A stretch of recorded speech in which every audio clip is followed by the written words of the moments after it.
Hey everyone, and welcome back to the Deep Dive. You guys sent in some super interesting stuff this time around, a whole bunch of articles and research, and it looks like you really want to dig into the Democratic Party. Yeah. Especially how it's changed over time and, its relationship with blue-collar workers. That's a fascinating topic, and we're going to uncover some pretty surprising stuff along the way, so get ready for some aha moments. Yeah, I think you'll be surprised by some of this, for sure. So to give you a little preview, we've got Samuel Carter's book, How the Democratic Party Went from Championing Blue-Collar Workers to Radical Policies. Right. We've also got some historical analyses, just to give us some context, and then some really interesting articles from sources like the Harvard Gazette, Time Magazine. And the Emory Wheel. Oh, and even The Nation. That's right. So our mission today is to really unpack the Democratic Party's journey, from its roots as this champion of the working class to its more recent embrace of progressive policies. And we really want to explore how this shift has impacted blue-collar workers and what it all means for the party's future.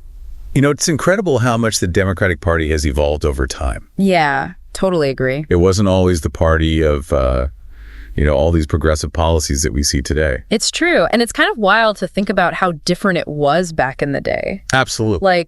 Reading through these sources, I was blown away by just how much it's transformed. Right. I mean, it wasn't always the champion of, progressive ideals that we often see it as today, was it? No, not at all. In fact, if you go back to the 19th century, they were actually pro-slavery party. Wow. Which is so different from the party we see today that's known for championing things like civil rights and equality. I mean, that is a huge shift. It really is. And it's been a long and complex journey for the party to get from, a pro-slavery stance to where they are now, advocating for things like workers' rights and environmental protection and gun control.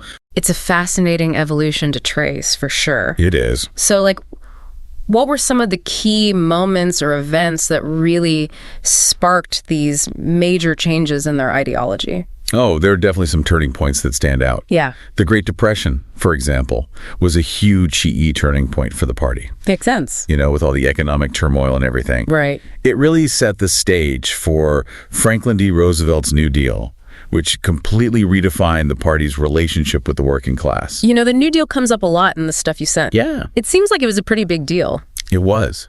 So for those of us who might need a refresher, what were the core elements of the New Deal, and how did it really cement that bond with blue-collar workers?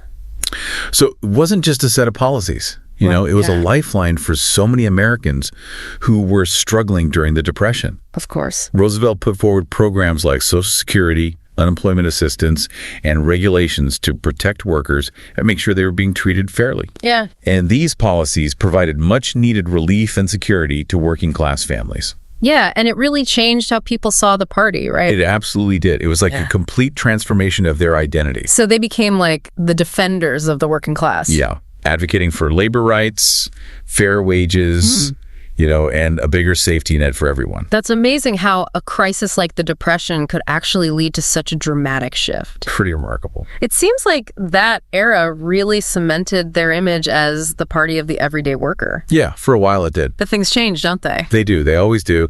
And, even with this strong foundation, the party's focus, started to evolve over time. Okay, so where did it go from there?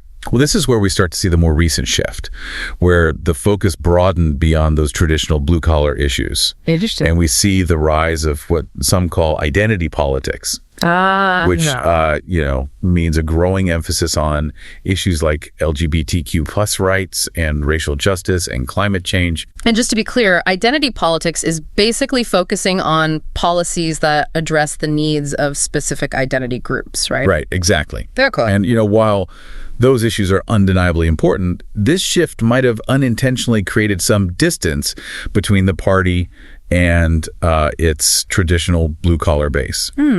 That makes sense. At least that's what Samuel Carter argues in his analysis. Yeah, it's almost like when parents are so busy helping out in the community that they kind of forget to deal with their own kids' problems at home. You know what I mean? I see what you're saying. That's a good analogy. Thanks. And Carter really digs into this potential conflict. He points out this tension that can arise between the party's focus on climate change and the economic realities of people working in industries like manufacturing, coal, and oil. Which are the industries that are often targeted by environmental regulations. Yeah. Right. Even if those regulations are important for dealing with climate change, they can also lead to job losses. Yeah, and economic hardship for the workers in those sectors. It's a tough situation. It really is. And it seems like this tension was especially apparent in the whole bathroom debate, which caused a lot of controversy. Oh, yeah, that was a big one. Can we break that down a bit? What exactly did that policy involve, and why did it get such strong reactions from both sides? Sure. So basically, the policy advocated for allowing transgender people to use restrooms that align with their gender identity. Okay. So like biological boys who identify as girls could use the girls' restroom and vice versa. Got it. And the goal was to make sure transgender people feel safe and included and respected in their gender identity. So it was about advocating for equal rights and protection for them. Exactly.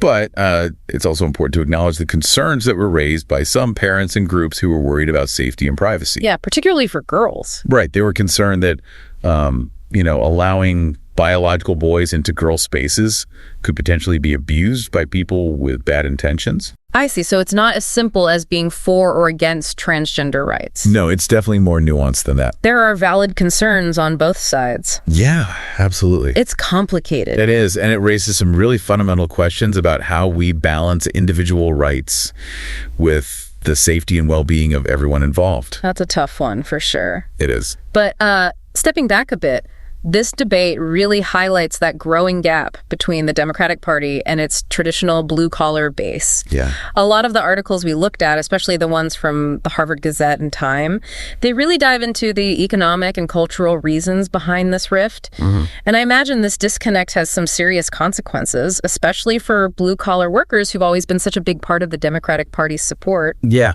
for sure. So let's get into the impact of this shift on their lives. Okay. What are some of the main takeaways from these sources? Well, one thing that really jumps out is this growing sense of economic anxiety among blue-collar workers. That makes There are a lot of things weighing on their minds.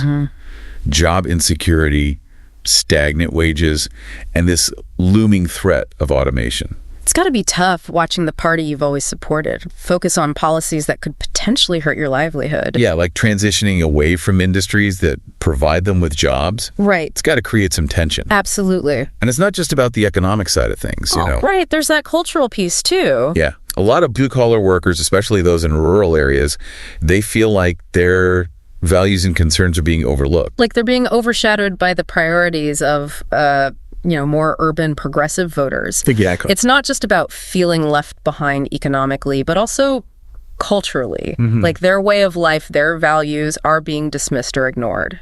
It could feel like they're being asked to sacrifice their jobs and their identity for the sake of progress. That's got to be a tough pill to swallow. It is, and that's why we're seeing this rise in political alienation among blue-collar workers. Yeah, it's like they feel like their voices aren't being heard anymore. Right, within the party that they used to consider their own. That's a powerful observation. It's a big problem. So what happens now? Can the Democratic Party fix this? Can they rebuild those bridges with their blue-collar base? That's the big question, and it's something we'll explore in the next part of our deep dive. That's right. We've got a lot more to unpack, so stay tuned. It'll be interesting to see what we discover. I'm ready to keep digging. Me too. Okay, so we've talked about this disconnect, this growing gap between the Democratic Party and blue-collar workers. Right. But now the question is, can it be fixed? Can this relationship be repaired? Well, that's the million-dollar question, isn't it? It really is. Yeah. What needs to happen for the party to win back the trust and support of this crucial demographic? It's not about completely changing the party's core values, Right. It's more about finding a way to connect, to bridge that gap, to create an agenda that works for both the party's progressive ideals and the concerns of blue-collar America. So striking that balance. Exactly. Acknowledging those very real economic anxieties that working-class communities are facing, while also staying true to the commitment to social justice and environmental protection. It's a delicate balancing act, that's for sure. It is. It's like walking a tightrope. It really is. And thankfully, some of the sources you sent actually offer some pretty interesting ideas on how to pull this off. That's good. The Emery Wheel, for example. Yeah. They suggest that maybe the party should look back at what worked in the past. Interesting. They highlight the success of Roosevelt's New Deal. Oh, yeah. And how it created such a broad coalition of support, especially among, blue-collar workers. Makes sense. So are they saying we should just go back to the policies of the New Deal? Like a modern-day version? Not exactly a carbon copy, Right. But drawing inspiration from those core principles. The New Deal worked because it focused on real, tangible solutions to the economic problems that people were facing every day. It was about creating jobs, making sure people were paid a fair wage, and building a safety net that actually worked. So if we apply those same principles to today's problems, what would that look like? Well, there are a few things the party could do. Yeah. Investing in infrastructure is often mentioned as a good place to start. Oh, okay. Things like roads, bridges, public transportation, expanding broadband internet access, that kind of thing. Those are big projects. They are. And they create a lot of jobs. Plus, they actually benefit everyone, not just the people working on them. Exactly. It's not just about creating jobs for the sake of it. It's about investing in projects that make life better for communities. I like that. And these are jobs that often require the skills that many blue-collar workers already have, Right. It's about revitalizing those industries that have been hit hard by things like globalization and automation. What else? Well, beyond infrastructure, there are other policies that could really help working-class families. Like what? Raising the minimum wage is one that's often debated. Yeah, that's a big one. Supporters argue that it would boost the incomes of those who are struggling the most. It makes sense. Put more money in people's pockets and they'll have more to spend, which helps the economy. That's the idea. Okay, what else? Another big topic is strengthening unions. Unions have definitely become a hot-button issue. They have, but they've historically played a really important role in fighting for workers' rights. Yeah, fair wages, safe working conditions, that kind of thing. Exactly. And some sources, like The Nation, they emphasize the importance of unions in addressing the concerns of blue-collar workers. Interesting. They argue that strong unions can give workers more power, more of a voice in decisions that affect their jobs and their lives. So revitalizing the labor movement could be key to addressing some of these economic anxieties. That's what The Nation suggests, yeah. It seems like we need to address both the economic and social aspects of this disconnect. Right. We've talked about the economic side, but how do we tackle that cultural divide? That feeling that the party's lost touch with the values and experiences of rural and working class America. That's where community engagement becomes so important. Okay. That Nation article we talked about really emphasizes this point. Yeah. It's not enough to just sit in Washington and write policies. Right. The party needs to get out there into the communities that feel ignored and actually listen to what people are saying. So it's about going beyond those town hall meetings and policy papers? It is. It's about building relationships, having real conversations. Showing that you actually understand the challenges people are facing. Exactly. It's like, showing up at a friend's house and saying, hey, how are you doing? What's going on in your life? I like that. It's about empathy, about connecting with people on a human level. And that means engaging with all sorts of different groups, right? Absolutely. Labor unions, local leaders, faith-based organizations, grassroots groups, everyone. Tapping into those existing networks within these communities. And building bridges based on shared values and concerns. It sounds like a huge undertaking. It is. But it's essential if the party wants to regain that trust. It's not just about changing policies, it's about changing the way they approach policymaking. You got it. It's about shifting away from this top-down approach and embracing a more collaborative and inclusive way of doing things. Recognizing that the experiences of blue-collar workers are just as important as those of, urban progressives. It's about acknowledging that even though we might come from different backgrounds and have different views, we all want the same basic things. A good job, a safe community, a better future for our kids. Exactly. It's about finding that common ground, that shared language that resonates with everyone, no matter where they live or what they do for a living. That's powerful stuff. It is, and finding that common ground is really the key to bridging this divide. And building a more inclusive and representative Democratic Party. Yeah. It's a tall order, but it seems like it's the only way forward. I agree. The party's future really depends on their ability to reconnect with those working class roots while still staying true to their progressive values. It's a tough balancing act. It is, but it's one they need to master if they want to build a winning coalition for the future. You've given us a lot to think about. Have I? Good. It seems like the path forward involves rediscovering what made the Democratic Party the champion of the working class in the first place, but also adapting to the realities of the 21st century. That's it. Now the question is, how will these ideas play out in the future? What will the Democratic Party look like in the years to come? We'll have to wait and see. So it really feels like we're at a crossroads here. Yeah. The Democratic Party is trying to figure out how to appeal to this diverse base while also holding on to its traditional blue-collar supporters. It makes me wonder, is there even a way to champion those progressive values, but in a way that actually connects with the everyday lives of, working class Americans? What do you think? It's a tough one. It is. I think it's less about abandoning those progressive values altogether and more about framing them in a way that makes sense to blue-collar workers. Yeah. Finding that common ground, that language that speaks to everyone's needs. So instead of just talking about these abstract ideas, it's about showing how those values can actually make their lives better. Exactly. Take climate change, for example. Okay. Instead of just throwing around all this data and talking about global targets, highlight the things that directly affect people. Oh, what? Talk about how transitioning to a greener economy could actually create new jobs. Okay. Yeah. Jobs in renewable energy and stuff. Talk about cleaner air and water in their communities. Right. Even the possibility of, lower energy costs. Yeah, so it's about connecting those global issues to people's personal lives. Exactly. It's about showing them how these things can actually benefit them directly. Okay, that makes sense. And when you're talking about things like social justice, emphasize those core values. Right. Fairness, equality. Those are things that resonate with everyone, no matter their background. Okay. Instead of getting bogged down in all the identity politics stuff, focus on economic inequality. Yeah. That affects all working class Americans. Right.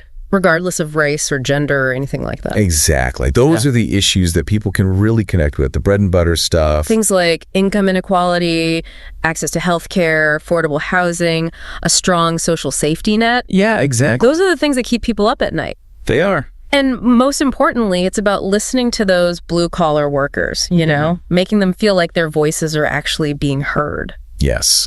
Acknowledge their perspectives, even if they're different from what the party usually talks about. It's about creating a space where everyone feels like they matter. Right. Building bridges instead of walls. That's a great way to put it. It's about realizing that we're all in this together, We might come from different places and have different opinions, but we all want the same basic things. Yeah. A good job, a safe community, a better future for our kids. And it seems like the Democratic Party's ability to handle all of this, to navigate this tricky situation, it's not just important for them, it's important for, the whole country. Absolutely. It has implications for the future of American politics as a whole. It's a lot to think about. It is, but I'm hopeful. Yeah. I think the Democratic Party embraces those ideas we talked about, inclusivity, empathy, real dialogue, I think they can find a way forward, a way to stay true to their values while also reconnecting with working class America. Well, you've given us, and hopefully our listeners, a lot to chew on. I hope so. As we wrap up this deep dive into the Democratic Party, it's clear that this conversation is far from over. Oh, it's just beginning. It's a journey, and there will be bumps along the way, but there are also a lot of opportunities. Definitely. So any final thoughts for our listeners as they, keep exploring this topic? Keep asking those questions, Yeah. Keep digging deeper. Don't be afraid to challenge your own assumptions. Exactly. And keep talking about these things. Keep the conversation going. It's important. It really is. The future of the Democratic Party, the future of our democracy, it depends on all of us being willing to listen, to learn, and to find that common ground. Couldn't have said it better myself. It's been a fascinating journey exploring how the Democratic Party's changed and how it's affected blue-collar workers. It's been a good one. We hope this deep dive has sparked some new ideas for you all out there. Yeah, keep those brains working. Remember, the learning never stops. Keep exploring, keep diving deep, and until next time, happy diving, everyone. See you next time. You Democrats, bloated bureaucrats.